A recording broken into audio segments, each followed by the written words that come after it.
Before we dive into this heartwarming story of unexpected connections and healing hearts, drop a comment below and tell us where you're watching from. Get ready for a journey that will remind you that sometimes the smallest hands can lead us back to life. Enjoy the story. The October wind cut through Riverside Park like a whisper of forgotten dreams, carrying with it the scent of dying leaves and memories that refuse to rest.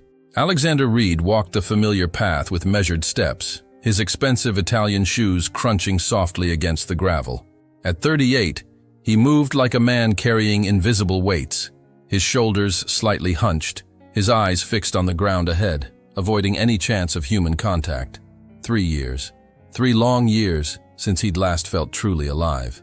The children's playground came into view, and Alexander's pace faltered. This was usually where he turned back, unable to bear the sound of laughter that once filled his own home. But today, something made him stop. A small figure sat alone on a bench, tiny shoulders shaking with quiet sobs. She couldn't have been more than 4 years old, with wispy blonde hair that looked too thin for her delicate frame. Her pink coat was clean but worn, and she clutched a small teddy bear against her chest like a lifeline.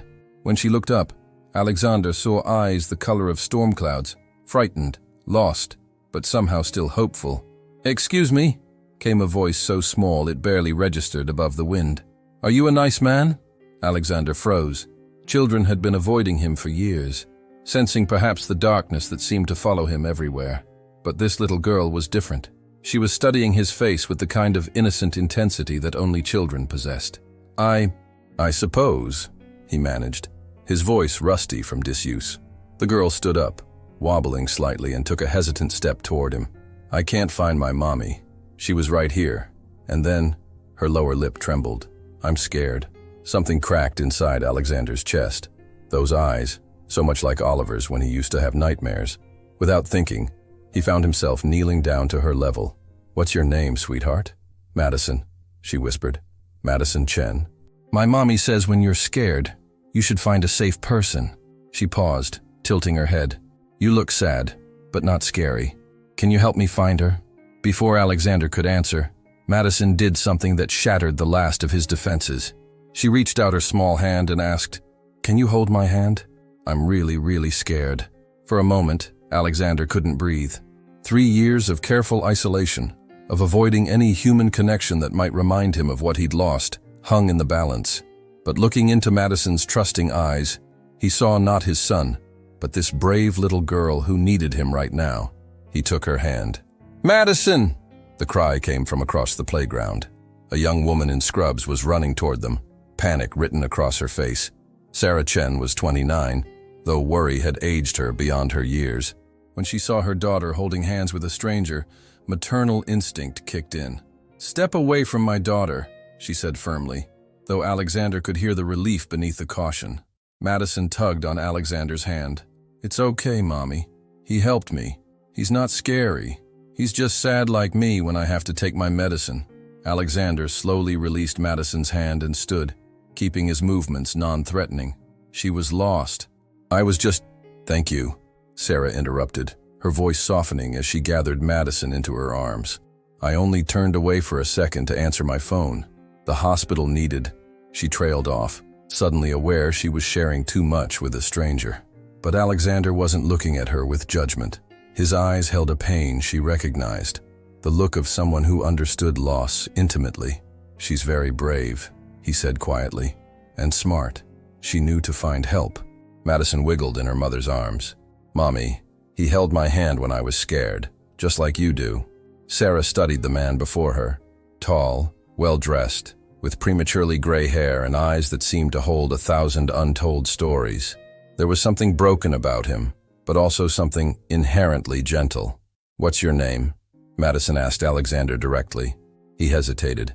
For 3 years, he'd been Alexander Reed, billionaire recluse, the man who'd lost everything. But looking at this little girl who'd trusted him with her fear, he wanted to be someone different. "Alex," he said finally. "Just Alex." As Sarah took Madison's hand to leave, the little girl turned back to him. "Will you be here tomorrow, Alex? Maybe we can hold hands again if I get scared." The question hung in the autumn air like a lifeline thrown to a drowning man. For the first time in 3 years, Alexander Reed felt something stir in his chest. Not the crushing weight of guilt, but the faintest whisper of purpose. Maybe, he heard himself say. Maybe I will. The mansion stood like a monument to emptiness, its 43 rooms echoing with the silence that had become Alexander's only companion. He pushed through the heavy oak doors, his footsteps hollow against the marble floors that Elena had once loved so much. The grandfather clock in the foyer chimed midnight, but sleep felt as distant as the laughter that once filled these halls. Madison's words echoed relentlessly in his mind. "Can you hold my hand?" Such a simple request, yet it had awakened something Alexander thought was buried forever. He wandered through the house like a ghost haunting his own life, past the dining room where Oliver used to build castles with his cereal, past the living room where Eleanor would curl up reading medical journals, her stethoscope draped carelessly over the armrest. He found himself standing before the closed door at the end of the upstairs hall. His hand trembled as he turned the handle to Oliver's room. Everything remained exactly as it had been 3 years ago.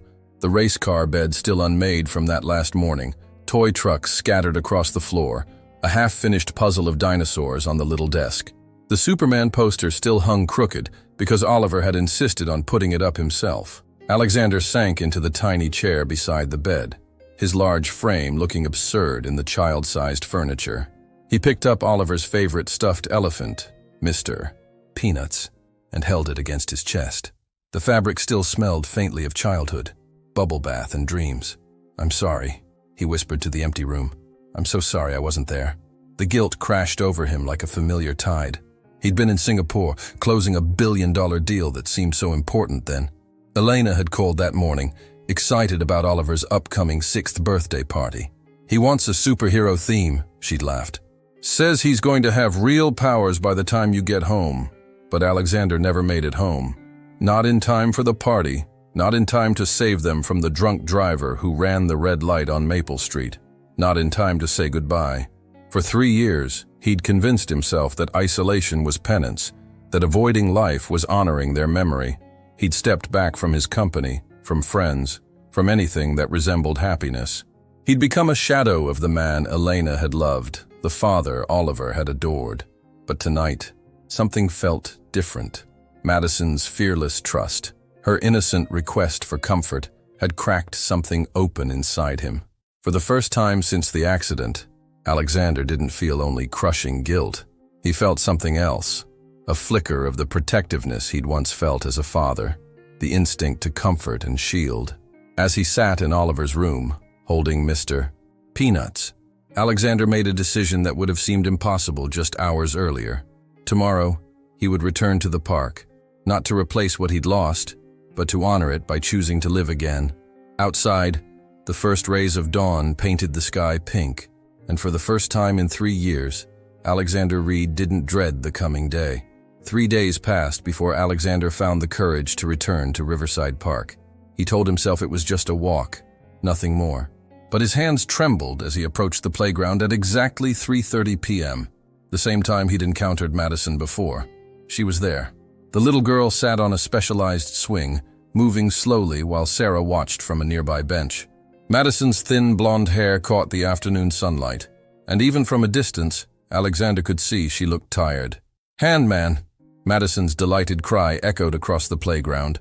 Before Sarah could react, the 4-year-old had climbed down and was running toward Alexander with surprising energy. "Madison, wait!" Sarah called, hurrying after her daughter. But Madison had already reached Alexander, wrapping her small arms around his legs. "You came back. I knew you would. Mommy said maybe you wouldn't, but I told her you promised." Alexander's heart clenched. He knelt down to her level, struck by how fragile she appeared. Her cheeks were flushed from exertion, not excitement. "I did come back," he said softly. "How are you feeling today?" "Tired," she admitted honestly. "I had my treatments this morning. They make me cough lots, but Mommy says it helps my lungs get stronger." Sarah approached cautiously, assessing Madison's breathing. "She's having a good day today," she explained, though her tone remained guarded. "The respiratory therapy helps, but it's exhausting." "What is respiratory therapy?" Alexander asked genuinely. Madison brightened. "They make me wear this special vest that shakes really hard to break up the sticky stuff in my lungs. Then I cough it all out. It's yucky, but it helps me breathe better." Alexander felt admiration for this brave little girl. That sounds like very important work. It is, Madison agreed. Mommy says I'm a warrior princess, fighting sticky dragons in my chest. Sarah's expression softened at Alexander's respectful interest. Most adults either avoided the topic or spoke with uncomfortable pity, but Alex was listening like Madison's words mattered. Can you push me on the swings? Madison asked hopefully. But not too high.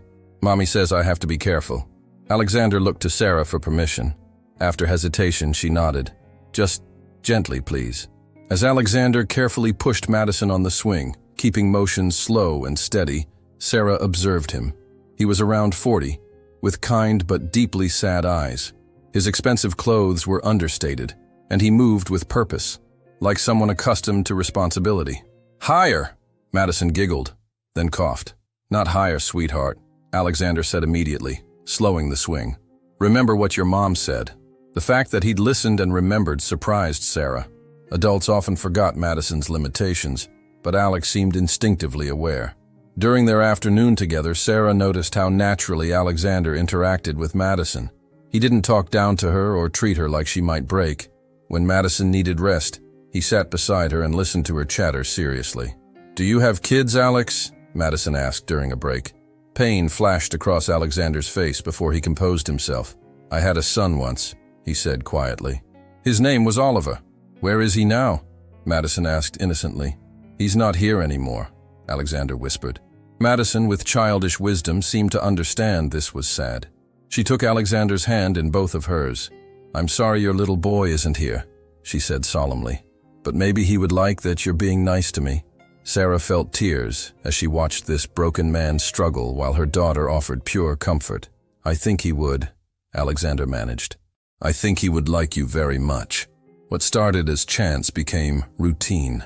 Every afternoon at 3:30 p.m., Alexander found himself walking toward Riverside Park, his heart lighter with each step.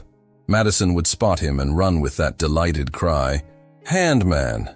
It never failed to make him smile, a real smile, something he'd forgotten he was capable of. Sarah began anticipating his arrival too, though she tried to hide it. She'd catch herself checking her watch around 3:25, ensuring Madison's afternoon medications were finished in time for their fresh air hour. Tell me about your work, Alexander asked one warm October afternoon as they sat on their usual bench. Madison was arranging fallen leaves into patterns, humming softly. Sarah hesitated. She'd learned to be cautious about sharing personal details with strangers. But there was something genuinely curious in Alex's question. I'm a nurse at Pine Valley General, she said finally. Pediatric unit mostly, but I pick up extra shifts wherever they need me. She didn't mention the double shifts or the exhaustion. That must be demanding work, Alexander observed, noting the fatigue she tried to hide. It is, but I love it. Children are resilient in ways adults never are. They find joy even when everything seems impossible. Sarah glanced at Madison, who was teaching a squirrel about leaf classifications. She's taught me more about courage than any patient ever could. Alexander watched Madison explain to the squirrel why orange leaves were superior to yellow ones. Where is her father? He asked gently. Sarah's expression hardened. Gone. He left when Madison was diagnosed at 18 months. Said he couldn't handle watching his daughter fade away. Her voice carried old pain mixed with protective anger. His loss. His loss indeed, Alexander agreed quietly. Mama! Alex! Madison called excitedly. The squirrel wants to know if Alex has any kids to play with. Sarah and Alexander exchanged a look. These innocent questions were becoming more frequent. Tell the squirrel, Alexander said carefully, that I had a little boy once, but he had to go live in heaven with his mama. Madison considered this solemnly, then turned back to the squirrel. He says his little boy lives in heaven now, but maybe that's why he's so good at pushing swings. He had practice. Alexander felt his throat constrict. Madison, Sarah called softly. Time for your snack and medicine. As Sarah prepared Madison's afternoon medications, a complex routine of inhalers and vitamins, Alexander found himself studying them both. Sarah's movements were economical, born of necessity. Her scrubs were faded but clean. Everything about her spoke of someone making the best of difficult circumstances. Can Alex stay while I take my medicine? Madison asked. It's not scary when he's here. Sarah looked at Alexander questioningly. Most people found Madison's medical routine uncomfortable to witness. "If you don't mind," Alexander said simply. As Madison went through her routine with matter-of-fact acceptance, Alexander felt profound respect for both mother and daughter. Sarah's gentle coaching, Madison's brave compliance, they'd turned something clinical into something filled with love. "All done," Madison announced, then curled up against Alexander's side. "Will you tell me a story? What kind of story would you like?" "A happy one, with a prince who saves everyone." Alexander looked down at this brave little girl and began. "Once upon a time, there was a sad king who had forgotten how to smile. As he spun a tale of redemption, Sarah watched something remarkable happen. The broken man was becoming whole again, one story at a time. When visiting hours ended, Madison turned to Alexander. "Will you come tomorrow?" "Yes," he said without hesitation. "I'll be here." For the first time in 3 years, Alexander Reed had somewhere he truly wanted to be. The October afternoon started like any other, but something felt different. Alexander arrived at the park at 3:30 p.m. to find Madison wasn't running to greet him. Instead, she sat hunched on the bench beside Sarah, her small frame shaking with violent coughs that tore through her tiny chest. "Madison's having a rough day," Sarah explained tersely, her professional mask in place, but Alexander could see fear bleeding through. Her numbers were low this morning, and the cold air isn't helping. Alexander watched helplessly as Madison struggled through another coughing fit, her face turning an alarming shade of red. When it subsided, she looked up with watery eyes and managed a weak smile. "Hi, Alex," she whispered, barely audible. "I don't think I can play today." "That's okay, sweetheart," Alexander said, settling beside her. "Sometimes we all need rest days." But as minutes passed, Madison's condition worsened. Her breathing became labored, each inhalation a struggle. Sarah checked her watch constantly, adjusting Madison's position, coaching her through breathing exercises with growing desperation. "Mommy," Madison wheezed, "it hurts." Those words shattered Alexander's composure. Without thinking, he scooped Madison into his arms. "We're going to the hospital, now." "Alex, you don't have to," Sarah began. "My car is right there," Alexander cut her off, moving toward the sleek Bentley. "She needs help." Sarah's training kicked in as Alexander drove with controlled urgency. In the back seat, she worked frantically to keep Madison's airways clear using portable equipment. But Madison's breathing was becoming increasingly shallow. At the hospital, everything happened in a blur. Alexander carried Madison through emergency doors while Sarah shouted medical instructions. Within minutes, Madison was surrounded by doctors, machines beeping ominously as they worked to stabilize her oxygen levels. "Family only," a stern nurse informed Alexander. "He is family," Sarah said firmly, surprising them both. "He stays." Hours passed in the sterile waiting room. Alexander sat rigid in a plastic chair, watching Sarah pace like a caged animal. Her scrubs were wrinkled, hair escaped from its ponytail, hands shaking as she checked her phone. "How did you know to bring us here so quickly?" Sarah asked, pausing her pacing. "Most people would have called an ambulance." Alexander looked up, his features drawn with worry. "I lost my family to hesitation once. I won't make that mistake again." Something in his voice made Sarah stop entirely. She studied his face, seeing past the expensive clothes to the man beneath, someone who understood loss. "Tell me about them," she said softly, taking the chair beside him. For the first time in 3 years, Alexander talked about Elena and Oliver. Real memories. Elena's laugh when she burned dinner. Oliver's determination to stay awake for goodnight kisses. Plans for a vacation they'd never take. They were coming home from Oliver's swimming lesson, Alexander said quietly. "Elena called to tell me he'd swum the pool's length without help. I was in Singapore, closing a deal that seemed so important." Sarah reached over and took his hand. "The drunk driver ran a red light. They said Elena tried to swerve, tried to protect Oliver." Alexander stopped, unable to continue. At 2 a.m., Dr. Morrison emerged, tired but cautiously optimistic. "Madison is stable," he announced, and Sarah nearly buckled with relief. She asked for Alex specifically when she woke up. In Madison's room, she looked impossibly small, surrounded by machines. But when she sensed their presence, her eyes fluttered open. "Alex," she whispered hoarsely, "you stayed." "I promised I'd always be here when you need me," Alexander said, taking her hand. "And I keep my promises." Madison smiled weakly. Mommy says you saved me today. Alexander looked at Sarah, tears streaming down her face. We saved each other, he said simply. 3 days after Madison's discharge, Sarah received an envelope that would change everything. Her hands trembled as she opened the hospital billing statement, expecting crushing medical debt. Instead, she found something impossible. Account balance, 000, paid in full by A. Reed. The coffee mug slipped from Sarah's fingers, shattering against the kitchen floor. Madison looked up from her coloring book, concerned by her mother's sudden stillness. Mommy, what's wrong? Sarah couldn't speak. Her mind raced as puzzle pieces clicked into place. Alex's expensive car, the way hospital staff had deferred to him, his costly clothing. She grabbed her laptop and typed A. Reed Pine Valley into the search engine. The results hit her like a physical blow. Alexander Reed, billionaire, CEO of Reed Industries, net worth $3.2 billion. The articles showed a reclusive businessman who'd withdrawn from public life after personal tragedy. Photos revealed the same kind eyes, but wearing $1,000 suits beside private jets. Sarah felt sick. While she'd shared her struggles as a single mother working double shifts, while she'd worried about medical bills, Alex had been watching her like some charity case. That afternoon, Sarah arrived at the park early, anger building with each minute. When Alexander appeared at his usual time, his face lighting up as he spotted them, Sarah felt betrayed all over again. How's our brave girl feeling today? Alexander asked, approaching with his gentle smile. Don't, Sarah said sharply, standing protectively in front of Madison. Just don't. Alexander stopped, confused by the hostility. Sarah? What's wrong? What's wrong?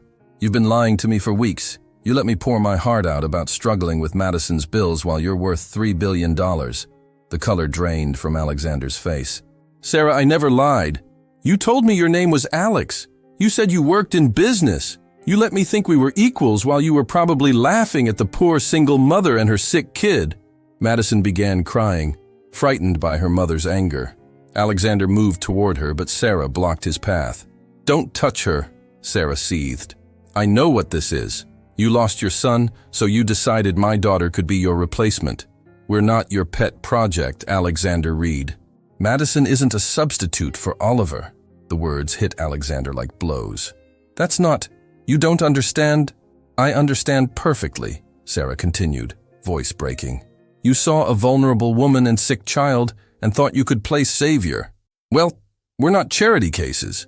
Alexander's composure cracked. It was never about pity. I care about you both.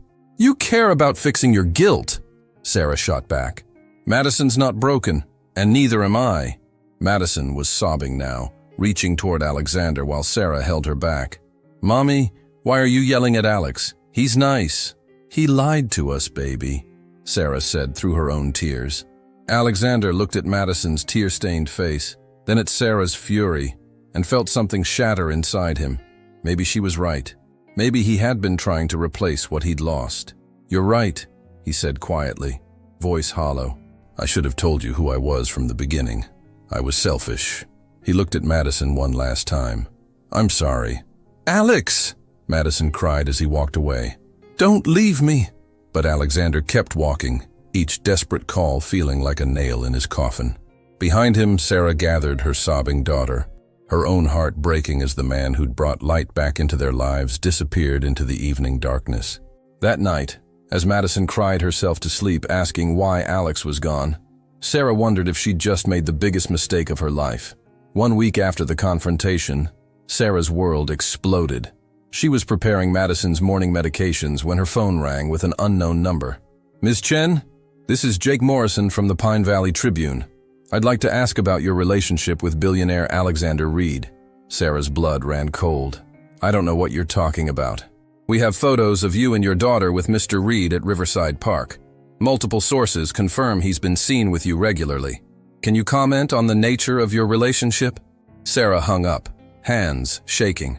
Within hours, her phone buzzed constantly with calls from reporters, bloggers, and strangers who'd somehow gotten her number. By afternoon, the story exploded across social media and local news. Reclusive billionaire Alexander Reed emerges from isolation for single mother and sick daughter. Love or PR stunt? The article was brutal in its speculation. Photos showed Alexander pushing Madison on swings, carrying her to his car during the medical emergency, sitting close to Sarah on park benches. The photographer had captured intimate moments that now felt violated under public scrutiny. Sources suggest the billionaire, who lost his wife and son 3 years ago, may be using the relationship to rehabilitate his public image, the article read. Others question whether Ms. Chen, a struggling nurse with mounting medical bills, might have ulterior motives. Sarah felt sick reading the online comments. Strangers dissected her life, her motives, her parenting. Some called her a gold digger. Others accused Alexander of grooming a vulnerable family. "Mommy, why are people taking pictures of our house?" Madison asked, peering through the curtains at news vans parked outside their apartment complex. Sarah's heart broke as she realized their peaceful life was over. Madison couldn't understand why strangers wanted to talk to her, why her picture was on TV, or why people were saying mean things about friend Alex. "Can we go see Alex?" Madison asked hopefully. "No, baby," Sarah said, pulling Madison from the window. "Alex isn't our friend anymore, remember?"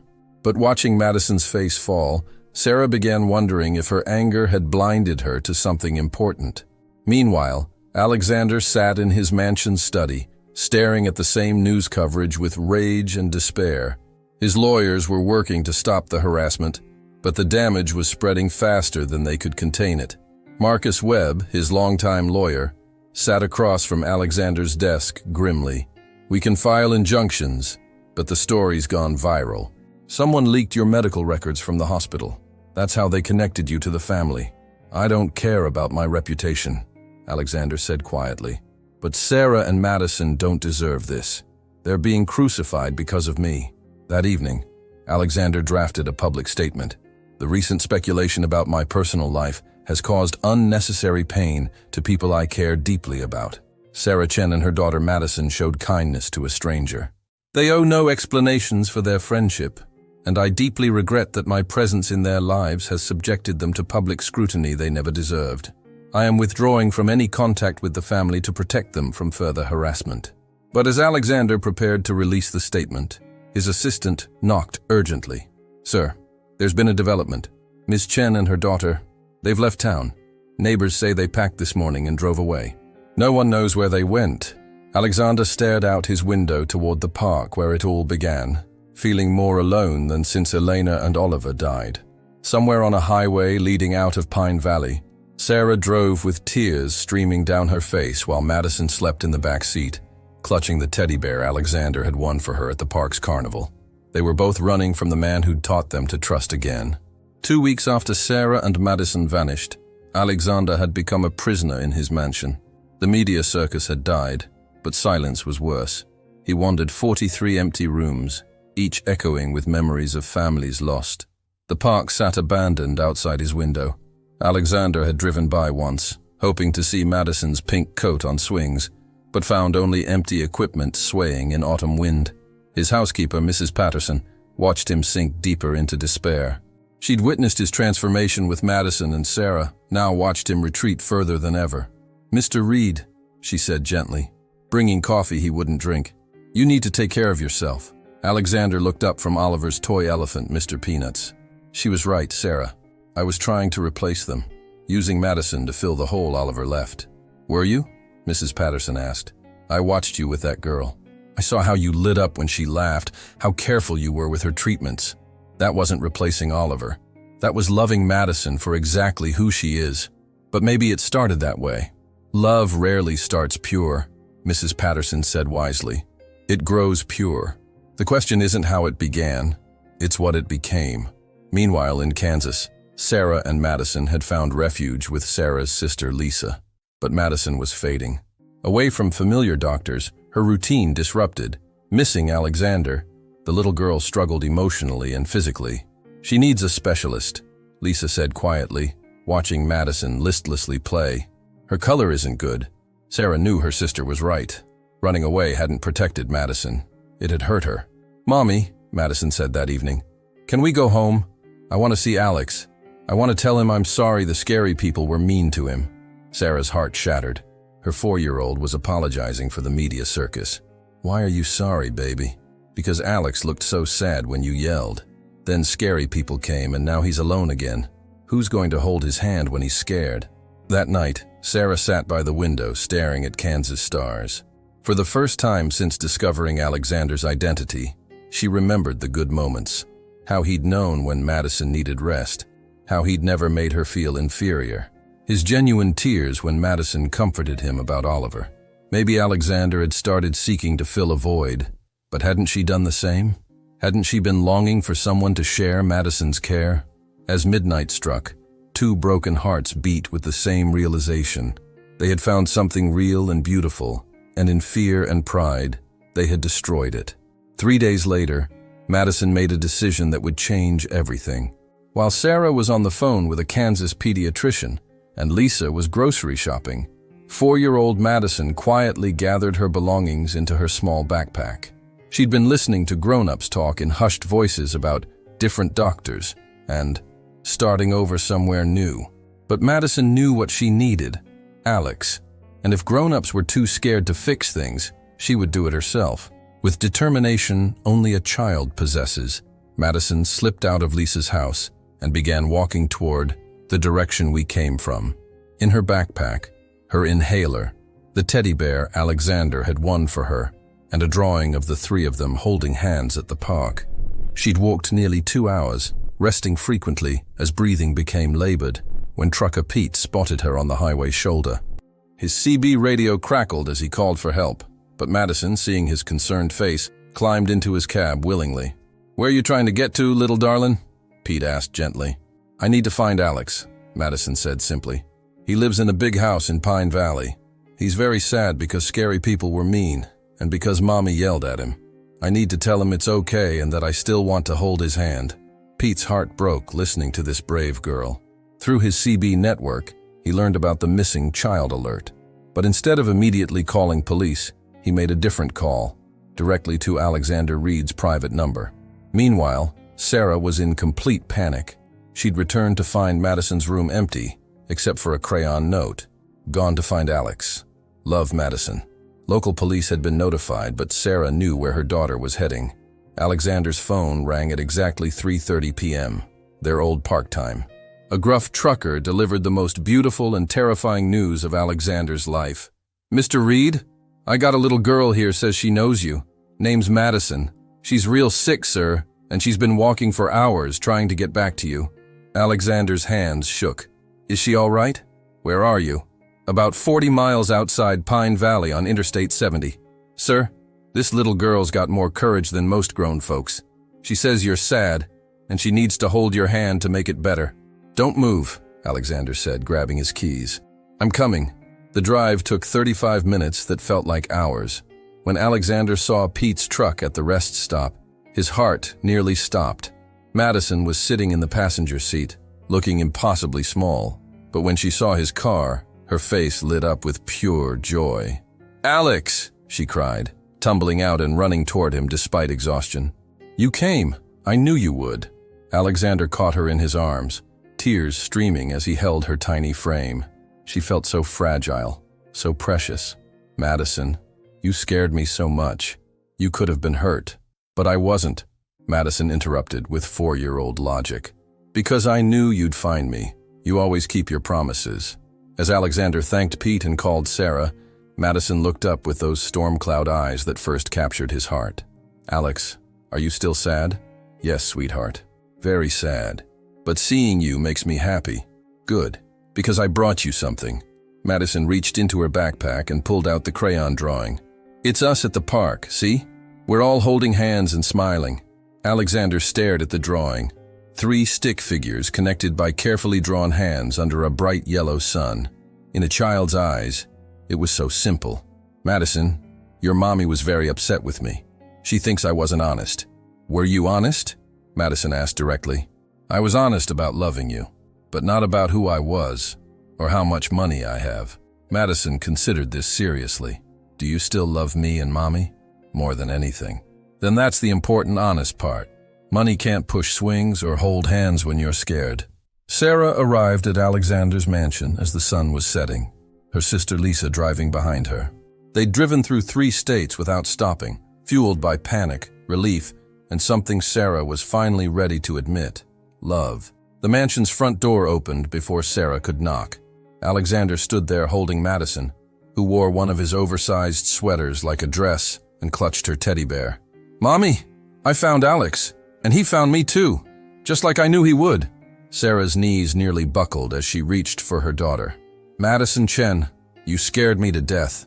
Don't you ever run away again?" "I'm sorry, Mommy," Madison said seriously, "but I had to fix it. You and Alex were both so sad, and I knew if we all held hands again, everything would be better." Over Madison's head, Sarah met Alexander's eyes for the first time since their confrontation. She saw exhaustion, worry, and something else, hope mixed with fear. "Thank you," Sarah whispered, "for finding her, for keeping her safe." "She found me," Alexander said quietly.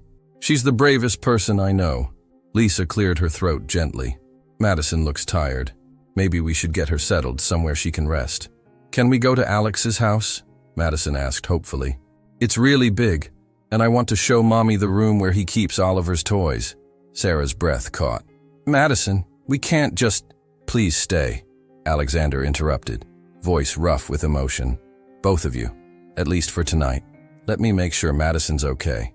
Let me try to explain everything I should have explained weeks ago." An hour later, Madison was fast asleep in the guest room, clutching her teddy bear. Sarah sat beside the bed, marveling at how peaceful Madison looked, more peaceful than she'd been in weeks. "She's stronger than both of us," Alexander said softly from the doorway. Sarah looked up. "She walked for hours to find you. A 4-year-old with cystic fibrosis walked along a highway because she decided we needed to stop being stubborn. She showed me this," Alexander said, pulling out Madison's crayon drawing. "She said the money doesn't matter because money can't push swings or hold hands when you're scared." They sat in the living room that had felt like a mausoleum for 3 years, but somehow felt warm again with Madison sleeping upstairs. "I should have told you who I was from the beginning," Alexander said. "Not because I was trying to deceive you, but because I was so grateful to be seen as just Alex. For 3 years, everyone saw either the reclusive billionaire or the man who lost his family. You saw someone who could push swings and tell stories." Sarah nodded slowly. "I was so angry because I felt foolish, like I'd been pouring my heart out to someone who was probably thinking, poor little nurse, the whole time." "Never," Alexander said firmly. "Sarah, watching you care for Madison with such strength and grace reminded me what courage really looks like. You weren't a charity case. You were an inspiration. But you did pay Madison's hospital bill without asking." "Yes, and I'd do it again. Not because I think you can't handle your problems, but because I love Madison and couldn't bear the thought of you choosing between her health and financial security. It wasn't pity, Sarah. It was love expressed the only way I knew how." Sarah stared into the fire. "When I discovered who you were, all I could think about was how different we are. You live in a mansion. I live in a 2-bedroom apartment, and Madison doesn't care about any of that," Alexander said gently. "She cares that I remember to bring extra tissues. She cares that I listen when she explains why orange leaves are better than yellow ones." "I was protecting her," Sarah said. "From what? From someone who loves her unconditionally? From someone who wants to share the burden instead of making you carry it alone?" Sarah felt tears sliding down her cheeks. "I was protecting myself too. I was falling in love with you, Alex. When I found out about the money, it felt like that man wasn't real." Alexander moved closer, taking her hand. "He is real, Sarah. He's the most real I've been in 3 years." 6 months later, the Reed mansion had transformed from a monument to grief into a home filled with laughter and purpose. Madison's drawings covered the refrigerator.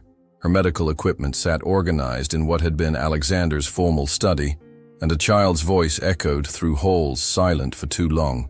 "The architectural plans look perfect," Sarah said, spreading blueprints across Alexander's desk. "The Hope Madison Pediatric Clinic will be ready to open in 3 months." Alexander studied the drawings with pride.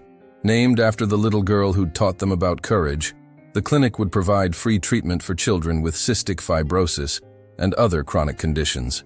"The family counseling center is my favorite part," Sarah continued, pointing to a wing designed with comfortable meeting rooms and play areas. "When parents are scared and overwhelmed, they need someone who understands. Alexander watched Sarah's face light up as she described the programs she'd developed. Over the past months, she'd completed her nurse practitioner certification and would serve as the clinic's director of family services. "Madison will love the children's garden," Alexander said, indicating the outdoor space designed for gentle physical therapy. "She's been asking if the other kids will have special swings like the ones at our park." Their park. Alexander smiled at how naturally they'd all begun using that phrase. Riverside Park had become sacred ground, the place where they'd first connected, and where they now brought Madison every afternoon for our holding hands time. "Alex, Mommy?" Madison's voice called from upstairs. At 4.5 now, she was stronger than she'd ever been, her treatments more effective thanks to the stability and love surrounding her. They found Madison in Oliver's former room, now a playroom that honored both children. Oliver's favorite toys remained displayed on special shelves, while Madison's things filled the space with current joy. "Look what I made for the clinic," Madison announced proudly, holding up a banner painted in bright colors. It says, "Welcome to Hope," and has lots of hands holding each other. Sarah knelt beside her daughter, studying the artwork with genuine admiration. Madison's drawings consistently featured the same theme: people connected by love and touch. "It's beautiful, sweetheart," Sarah said. "The families who come to the clinic will see this and know they're in a place where people care." "That's the point," Madison said seriously. "When I was scared in the hospital, Alex held my hand and made it better. So other kids need handholders too." Alexander felt his throat tighten with emotion. This little girl had somehow maintained an unshakable belief that love could heal anything. "Madison," Alexander said, settling into the tiny chair beside her, "do you remember when you first asked me to hold your hand? In the park when I was lost." Madison nodded. "You looked sad, but not scary." "I was very sad," Alexander admitted. "I thought I would always be sad. But you taught me something important. Sometimes when we help other people feel less scared, we feel less scared too." "Are we a real family now?" Madison asked, though her tone suggested she already knew the answer. Alexander and Sarah had been careful not to rush into official declarations, wanting Madison to feel secure in their evolving relationship. "What do you think makes a real family?" Alexander asked. Madison put down her paintbrush and looked at both adults with those storm cloud eyes. "I think a real family is when people choose to love each other every day, even when it's hard, and when they hold hands when someone is scared, and when they make pancakes together on Sunday mornings." Sarah laughed, remembering their new weekend tradition. Alexander had initially been helpless in the kitchen, but Madison had appointed herself his cooking teacher. "By that definition," Alexander said seriously, "we've been a real family for months." "Good," Madison said, returning to her painting with satisfaction. "Because I already told all the kids at my checkups that I have a mommy and an Alex now." The emergency call came at 2:47 a.m. on a Tuesday in March. Madison had been sleeping peacefully when she suddenly woke, struggling to breathe, her small body racked with violent coughing fits that brought up alarming amounts of blood. Sarah's nursing instincts kicked in immediately, but her mother's heart was terrified as she applied emergency protocols, while Alexander called 911.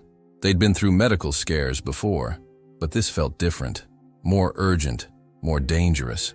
"Her oxygen saturation is dropping too fast," Sarah said, her voice professionally calm, despite the panic in her eyes. "Alex, we need to get her to the hospital now." The ride to Pine Valley General felt like the longest 10 minutes of their lives. Madison drifted in and out of consciousness in Sarah's arms, while Alexander drove with controlled precision. At the hospital, Madison was immediately rushed into intensive care. The diagnosis was devastating. Her condition had deteriorated significantly. Despite all their efforts, Madison's lungs were failing faster than anyone had anticipated.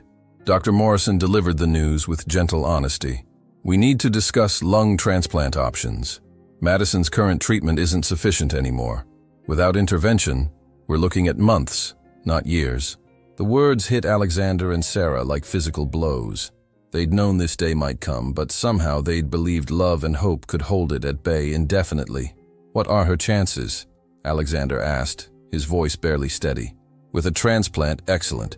Madison is young, strong, and has a remarkable will to live. But finding compatible lungs, that's the challenge. She's been added to the National Registry, but the wait could be weeks or months." As they sat in the ICU waiting room, watching Madison sleep surrounded by machines, the weight of uncertainty pressed down on them. This wasn't a problem Alexander could solve with money or connections. "I should have seen the signs earlier," Sarah whispered, guilt consuming her. "I'm a nurse. I should have noticed." "Stop," Alexander said firmly, taking her hand. "You've been the most vigilant, caring mother anyone could ask for. This isn't your fault. Cystic fibrosis doesn't follow rules or schedules." On the third day, Madison woke up during one of their visits.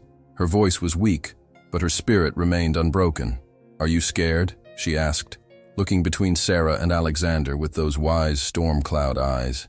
"Yes, sweetheart," Sarah answered honestly. "We're very scared." "Me too," Madison admitted. "But I know something important." "What's that, baby?" "Even if my lungs are broken, my heart isn't.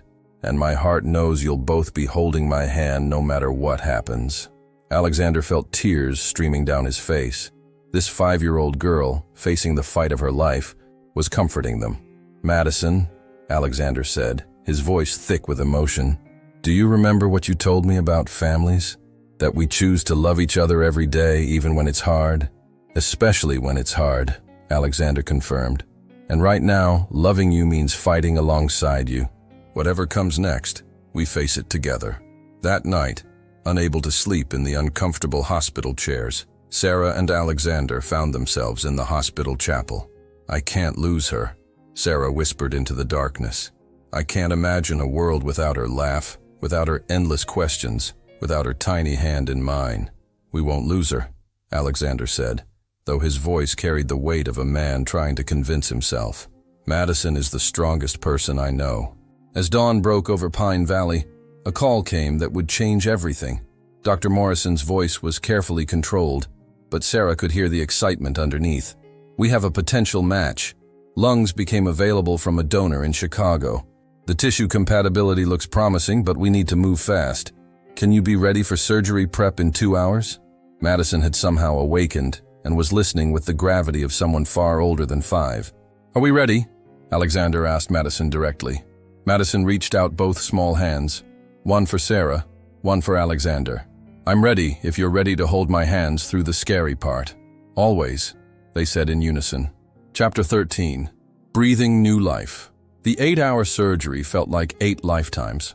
Sarah and Alexander sat in the surgical waiting room, surrounded by other families facing their own crises, but feeling utterly alone in their fear. "She's so small," Sarah whispered for the 100th time, clutching Madison's teddy bear. "Her body is so small to handle such major surgery." Alexander reached over and took her hand. "But her spirit is enormous. Remember what she told us. Her heart isn't broken. Her heart is what's going to pull her through this." At hour 4, Dr. Morrison emerged briefly. "The surgery is progressing well. The donor lungs are a beautiful match. Healthy, strong, perfect size. Madison is handling the procedure better than we hoped." At hour 6, complications arose. A nurse explained that Madison's body was initially rejecting the new organs, a common but dangerous development. "Can we see her?" Alexander asked. "Not yet, but I can tell you that she woke up briefly during a procedure and asked the surgical nurse if you were still holding her hands. When the nurse said yes, Madison smiled and went back under anesthesia. Even unconscious, Madison was thinking about connection, about the hands that would always be there for her. Finally, after 8 hours and 37 minutes, Dr. Morrison emerged from the surgical suite, exhausted but smiling. "The surgery was successful," he announced, and Sarah collapsed into Alexander's arms with relief. "Madison's new lungs are functioning beautifully. Her oxygen levels are better than they've been in months." "When can we see her?" Sarah asked through tears. "She's being moved to the pediatric ICU now." The sight of Madison in the ICU was both heartbreaking and hopeful. She looked impossibly small, surrounded by monitors and tubes. But the sound of her breathing was strong and steady. The first thing she said when she briefly woke up was, "Are my handholders here?" The ICU nurse told them with a smile. Sarah and Alexander positioned themselves on either side of Madison's bed, each taking one of her small hands. Almost immediately, her vital signs improved. Even unconscious, Madison knew she wasn't alone. Over the next 3 days, Madison's recovery progressed remarkably. When she finally woke up fully, the first thing she did was take a deep breath. a real full breath that filled her new lungs completely. "Wow," she said, her voice stronger than they'd heard it in weeks.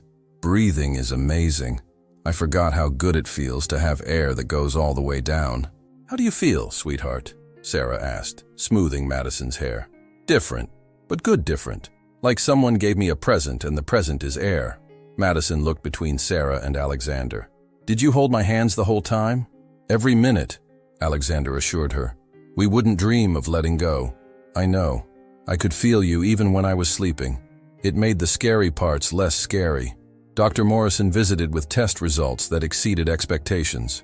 "Madison's body is accepting the new lungs perfectly. Her lung function is already at 85% of normal." "What does this mean for her future?" Alexander asked. "It means Madison can live a completely normal life. She can run, play, go to school, do everything other kids do." Madison listened with seriousness. "Does this mean I can push other kids on swings now, instead of always being the one who needs to rest?" "Absolutely," Dr. Morrison laughed. "Of course I'll still want Alex to push me sometimes," Madison said matter-of-factly. "That's not because I need help breathing anymore. That's because it's fun, and because that's what families do." A week later, preparing to take Madison home, she insisted on one stop first. They drove to Riverside Park, where it all began. Madison walked to the exact bench where she'd first sat, lost and scared. "This is where our family started," she announced. "When I was lost, and Alex found me. Except I think maybe Alex was lost too, and I found him." Madison took a deep breath with her new lungs. "I love our family," she said simply. "We love our family too," they replied in unison. 1 year after Madison's transplant surgery, the Hope Madison Pediatric Clinic was preparing for its grand opening celebration. The building sparkled in the morning sunlight, its walls covered with artwork from the children it would serve, drawings of hands holding hands, families smiling together, and hope blooming like flowers in a garden. Madison, now 5.5 years old, stood in the clinic's main entrance wearing a bright yellow dress and clutching the original crayon drawing that had started it all. Her cheeks were pink with health, her hair had grown thick and lustrous, and most remarkably, she could run up and down the clinic's hallways without getting winded. "Are you ready for the big day?" Alexander asked, kneeling down to adjust Madison's yellow ribbon. "I've been ready forever," Madison announced, with the confidence of a child who'd survived the impossible. "This is where kids like me are going to learn that breathing problems don't mean hoping problems." Sarah, radiant in a blue dress that matched her daughter's eyes, watched this exchange with wonder. The transformation in all three of them over the past year had been nothing short of miraculous. Madison's physical recovery had exceeded every medical expectation, but more importantly, their family had grown stronger through adversity. "The ribbon-cutting ceremony starts in an hour," Sarah said, checking her watch. "The mayor will be here, along with Dr. Morrison and all the families from the Beta program."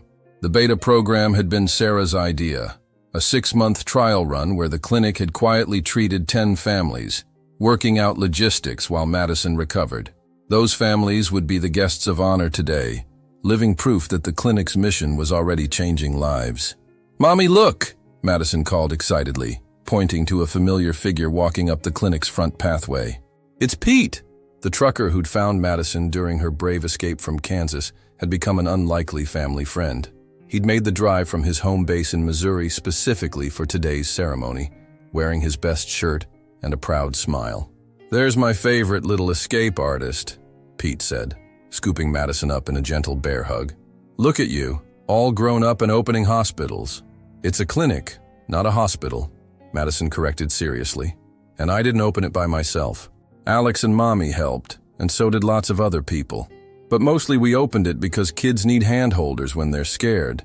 Pete's eyes misted over. "You're absolutely right, darling. Handholders are the most important thing." As the morning progressed, families began arriving for the ceremony. Alexander watched Sarah in her element, greeting each family personally, remembering details about their children's conditions and progress. She'd found her true calling as the clinic's director of family services, creating programs that addressed not just medical needs, but emotional support for entire families. "Mr. Reed?" A small voice caught Alexander's attention. He turned to find Emma, a 6-year-old with cystic fibrosis who'd been part of the Beta program. "Can you push me on the special swings?" The clinic's playground featured adaptive equipment designed for children with various physical limitations. Alexander had insisted on including swings identical to the ones at Riverside Park, the swings where he'd first pushed Madison and felt his heart begin to heal. "I'd be honored," Alexander said, following Emma to the playground where several other children were already playing. Watching these kids laugh and run and simply be children, despite their medical challenges, filled him with a joy he'd never expected to feel again. "Alex," Madison called from across the playground, "Emma wants to know if you're going to tell your story at the ceremony." Alexander had been asked to speak at the ribbon cutting, but he'd been nervous about sharing their personal journey so publicly. Looking at Emma's expectant face and seeing Madison's encouraging smile, he realized their story wasn't just theirs anymore. It belonged to every family who needed hope. "Yes," he called back, "I'm going to tell everyone about a little girl who taught a sad man how to smile again." The ceremony itself was perfect. Mayor Patterson spoke about community support and medical advancement.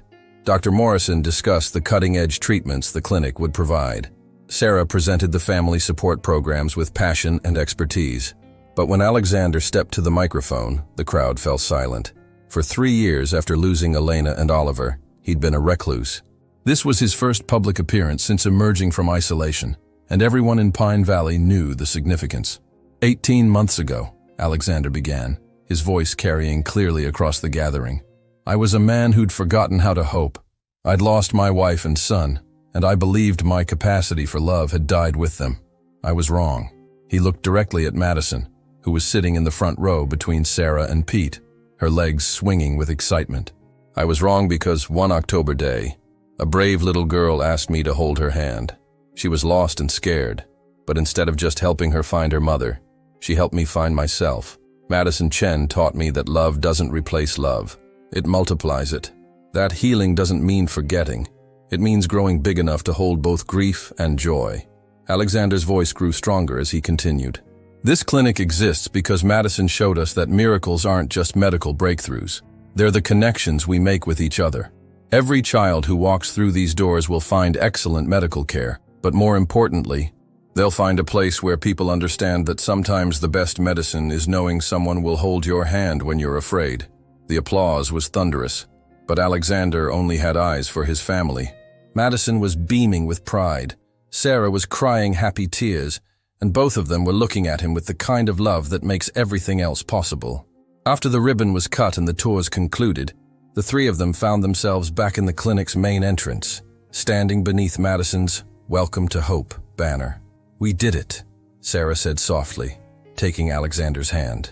"We did it," Madison agreed, taking Alexander's other hand and Sarah's free one, completing their circle. And now other kids won't have to be scared alone anymore. As the sun set over Pine Valley, painting the sky in shades of hope and promise, three people who'd found each other through pain and love looked toward a future filled with possibilities. They'd built something beautiful from their brokenness, and in doing so, had discovered that sometimes the greatest healers are those who've needed healing themselves.